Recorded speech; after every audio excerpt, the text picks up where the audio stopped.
Ce jour dédié pour la Refoua Shlema d'une famille qui a fait un accident de voiture grave. Loren Shoshana bat Nathalie, Aliza bat Loren Shoshana, Shmuel ben Leveli et Raphaël ben Loren Shoshana. Bezrat Hashem, que Dieu l'envoie Refoua Shlema. L'altar immédiatement, une guérison complète. Amen va Amen. Ok, notre paracha, chers amis, parachat Tazria, qui parle essentiellement des taches de lèpre. Et au début, on parle de l'impureté d'une femme qui accouche. Et le premier commentaire de Rashi ramène les paroles de Rav Samlai, qui dit que de même que l'homme a été créé après toute la création, c'est le dernier qui a été créé, le vendredi de la création, de même, les lois le concernant, au niveau de la pureté et de l'impureté, sont traitées après que dans la paracha d'avant, Shmini, on a cité tous les types d'animaux, ceux qui sont cachers, purs, impurs, etc. La question se pose, pourquoi est-ce que le premier homme a été créé à la fin de la création? Alors, beaucoup de raisons qui ont été données. Première raison qui a été donnée, c'est pour pas que les non-croyants disent que Dieu avait un associé qui est l'homme, donc il a été créé en premier, et après l'homme a aidé Dieu à faire l'œuvre de création, comme si c'était un Dieu, parce qu'il y en a qui croient à des hommes qui sont des dieux. D'autres disent qu'il a été créé juste avant Shabbat pour que dès qu'il soit né, hop, il rentre directement dans Shabbat et il kiffe tous les plaisirs du Shabbat. Il y a encore deux raisons qui ont été données. On va les analyser. Une plus simple, une plus profonde. La plus simple, elle dit comme ça. Elle dit, il y a un verset dans le Tehillim qui dit « Achor v'kedem tsartani » avant et après, tu m'as créé. Et le Midrash explique. Si quelqu'un, il est bien zacha, il a mérité, alors on dit, tu as été créé avant toute la création.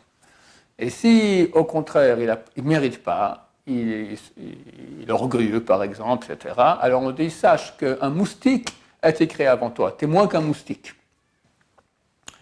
Là, ça demande à être expliqué. C'est clair que le premier homme a été créé après les moustiques, après toute la création. Les moustiques ont été créés le jeudi de la création, le premier homme le vendredi. Alors comment est-ce qu'on peut dire Zacha, s'il mérite, alors on dit tu as été créé avant la création.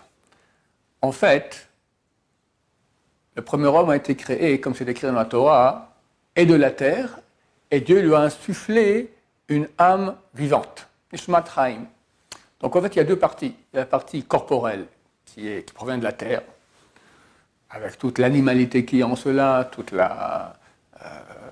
on dit qu'il y a quatre parties en nous, une qui provient de la terre, celle qui amène la paresse, d'accord, toute la fatigue, la force d'inertie, ça vient de la terre.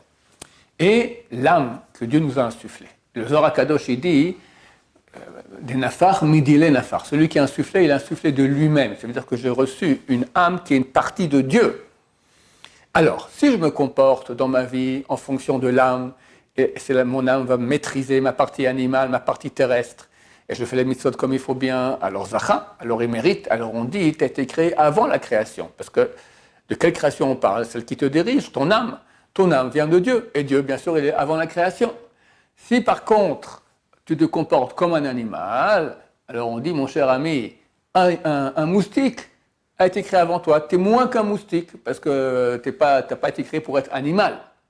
Ça, c'est l'explication qu'on a pour laquelle, voyons que le premier homme a été créé en fin de création. Maintenant, il y a encore une explication plus profonde, dont parle beaucoup le Nefesh HaChaim. Nefesh HaChaim, c'est le livre, l'âme de la vie, d'ailleurs, ça a été traduit en français, qui a été écrit par le Rav Chaim de Volojine il y a environ 2-3 siècles, à Volojine. C'est le grand élève du Gaon de Vilna.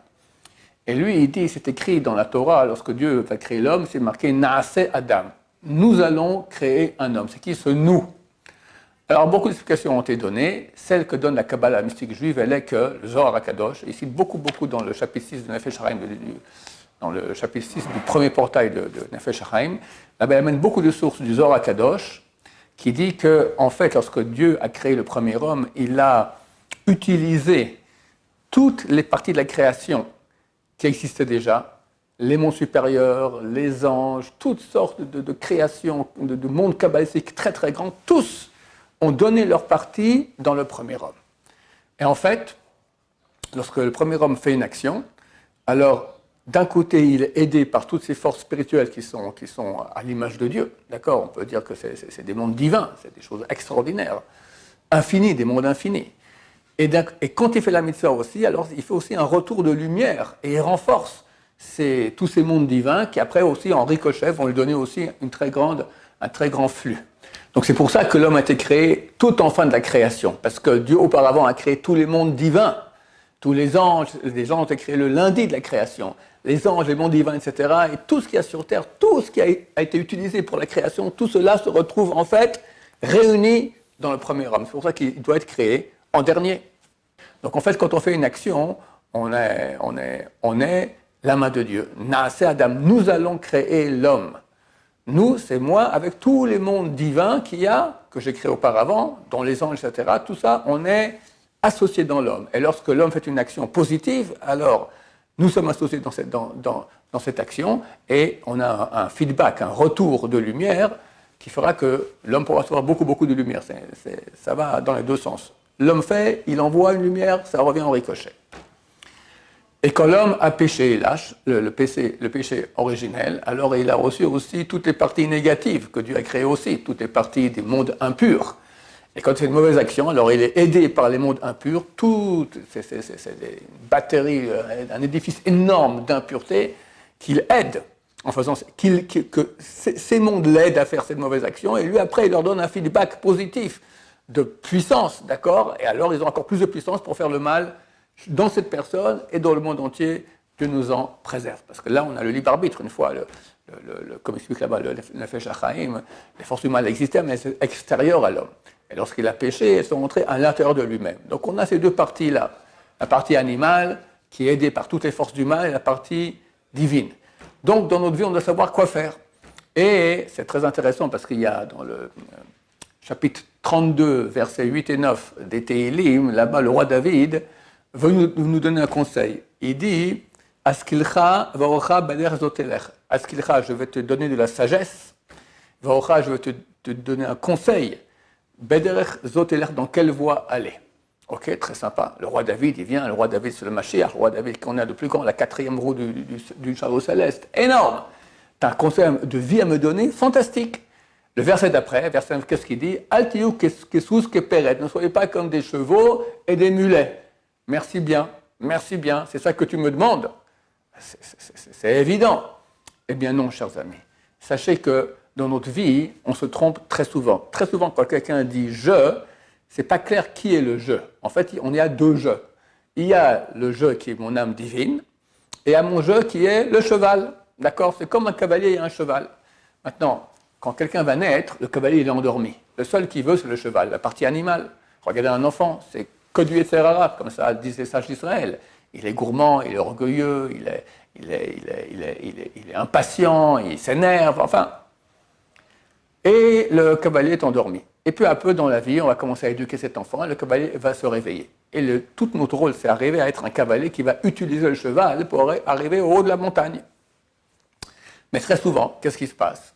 Le cavalier préfère rester endormi, ne pas gérer le cheval, et des fois il se réveille un peu, il essaie, le cheval lui fait un rodéo pareil, il voit que il y a un retour de manivelle quand tu veux maîtriser ton corps tellement difficile, que le cavalier reste passif, à la fin de la vie, au lieu d'être monté avec le cheval au haut de la montagne, il est tout en bas de la montagne, le cheval meurt et il est en bas, il a raté sa vie. Alors que quelqu'un qui va réussir, il va prendre le cheval pour servir son âme, et il va monter, arriver au haut de la montagne, là, à la fin de la vie, il dit « Merci mon cher cheval », on va l'enterrer, le cheval, sous terre, et l'âme, elle va monter vers Dieu, Be'ezrat Hashem. Donc, le conseil du roi David, fais attention à ton cheval. Et sachez que quand on parle, on dit « je », très souvent, ce n'est pas nous qui parlons, c'est le cheval qui parle. On peut dire que la majorité de l'humanité, quand il parle, c'est le cheval qui parle. J'ai pas envie, j'ai envie, ça me dit pas, tout ça. C'est qui, c'est quoi? C'est la partie animale qui réagit, c'est pas la tête. La tête, c'est quand tu n'as pas envie, tu dis « Ok, mon cher ami, c'est pas toi qui décide le cheval, c'est moi le cavalier. Donc, allez, au boulot. » D'accord? Et ça demande beaucoup d'efforts. Mais celui qui réussit, alors il devient un champion en équestre, il devient un grand sadique, et il pourra monter très haut avec son cheval, Be'ezrat Hashem. Le Gaon de Vilna, il a quitté Vilna à l'époque pour aller en Israël. Pour finir revenu, il n'est pas arrivé en terre d'Israël, mais il a écrit une lettre à sa famille avec des conseils très importants. C'est qu'on appelle Igeret Agra, la lettre du Gaon de Vilna. Et là-bas, il dit à un certain endroit la chose suivante.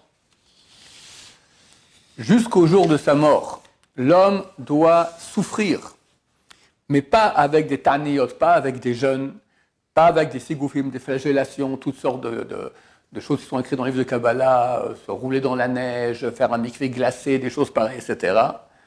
Mais en freinant sa bouche et en freinant ses envies. Tu as envie d'un bon chocolat, d'un bon vin, tu as envie de dormir, tu as envie de regarder une fille dans la rue, une femme a envie de s'habiller joliment, d'accord? On est poussé par des envies toute la vie. Il dit l'essentiel, plus grand que toutes les taniyot, les jeûnes. Vous savez que quand quelqu'un fait un péché grave, alors Rabbeinu Hari, la Kabbalah donne une somme de jeûnes à jeûner pour réparer ce péché. D'accord? Une femme nida, c'est 82 jeûnes de suite, Zeral Batala 84, Shabbat c'est 400 et quelques, d'accord, etc., etc. C'est énorme. Il dit mieux que ça. Tu vas te retenir maintenant de tes envies. Tu vas retenir le cheval que tu as en toi, le mulet que tu as en toi, l'animal, la partie terrestre que tu as en toi. C'est dur, parce qu'on a des envies. Qui n'a pas des envies? Il dit c'est plus grand que toutes ces flagellations et que ces jeûnes. Et toute sa vie, on doit se retenir de ces envies. Il dit les envies qu'on a et envie de parler des choses interdites. Des fois tu veux mentir, des fois tu veux parler à Shonara, des fois tu veux insulter, des fois tu veux t'énerver, des fois tout avec la bouche. D'accord?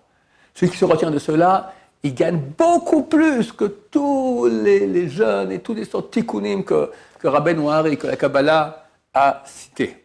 Et il dit après, Vezeh hu ha-tshuva, et c'est ça la tshuva. C'est phénoménal. Parce que faire une tshuva totale, c'est du travail. Il lui dit non, tu fais ça, c'est ça la tshuva. Il n'y a rien de plus grand. Et il continue.